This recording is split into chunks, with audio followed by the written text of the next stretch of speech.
So as you probably guessed from the short intro that I just played, this video is about neck vibrato. So neck vibrato is physically moving the neck of the guitar so that you get a change in pitch of the strings, and that kind of can breathe some life into the chords that you have sustaining. So that could be something like this. So maybe just because I don't want you to ruin your guitar, I'm doing this on my #1 guitar. So it's not something I'm doing on an instrument that I feel that I might break. It's not going to break it, because I always do this. I get asked about this when I'm playing live all the time. And it doesn't really take too much force. So if you want to start experimenting with it, then you probably want to start by just really carefully moving the neck, and then not blocking too much with your right hand, just to get an idea about how it feels and what you can do with it. Because you can actually do a lot, but just already this here, I'm not really holding back at all.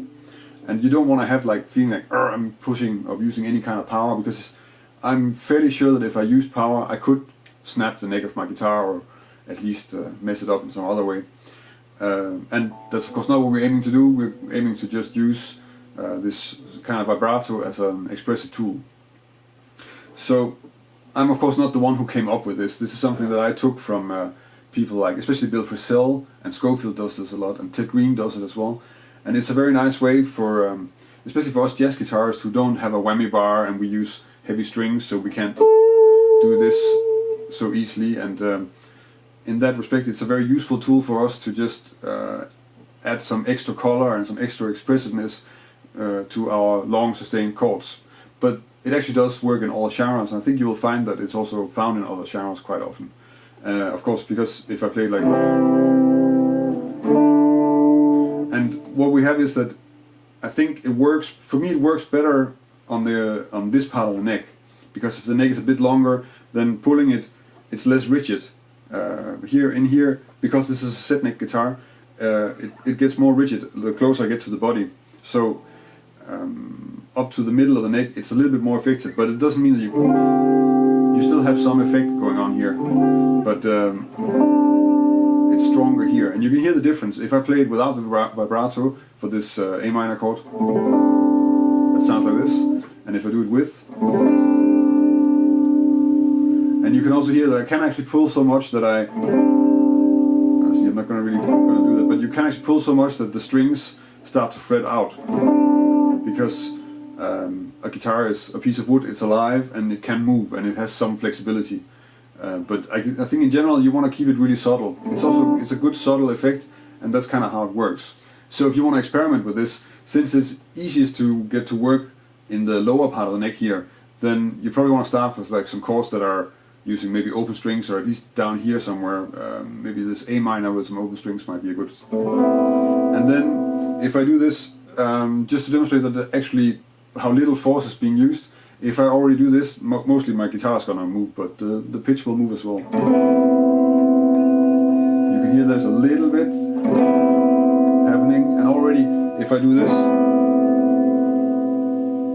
you get some movement, and I'm actually just grabbing the guitar here.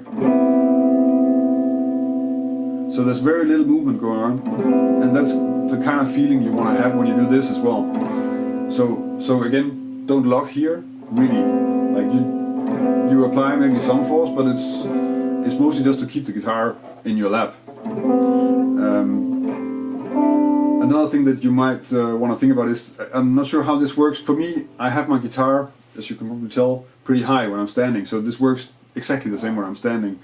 And you have to check out for yourself kind of what technique you use when you're standing, if it will work for you like that. But I think already, since there's almost no pressure if you have your guitar lower, and you just use basically the weight of your arm and nothing else, then you can still get the effect. So yeah, so again, don't use a lot of force, and then just get used to getting it into a playing. Then start experimenting with whatever type of long chords, chord melody arrangement, ballad you're playing. It depends on the genre, of course. So for me, if I play it in some chord melody stuff, that could be something like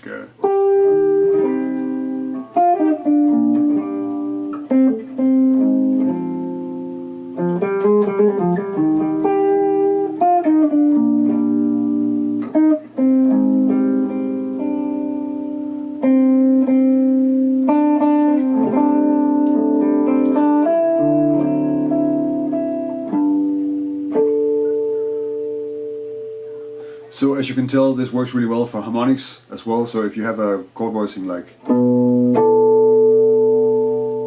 you can add some vibrato to that.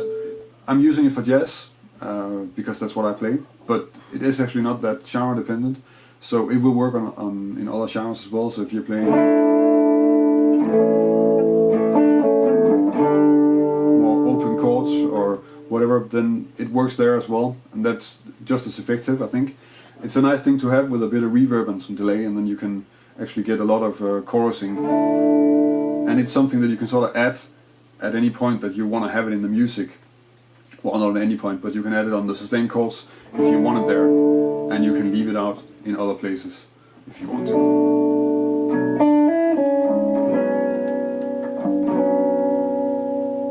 Which is something I like. I like these kind of effects where you don't have to have them on and off. You can sort of put them into the music when they fit and take them out again. I think those are sort of the nicest ones to use.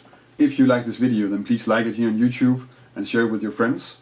And if this is the first time you see one of my videos, you can of course also subscribe to my channel. I publish a new guitar lesson every Thursday, and I also do weekly Q&As.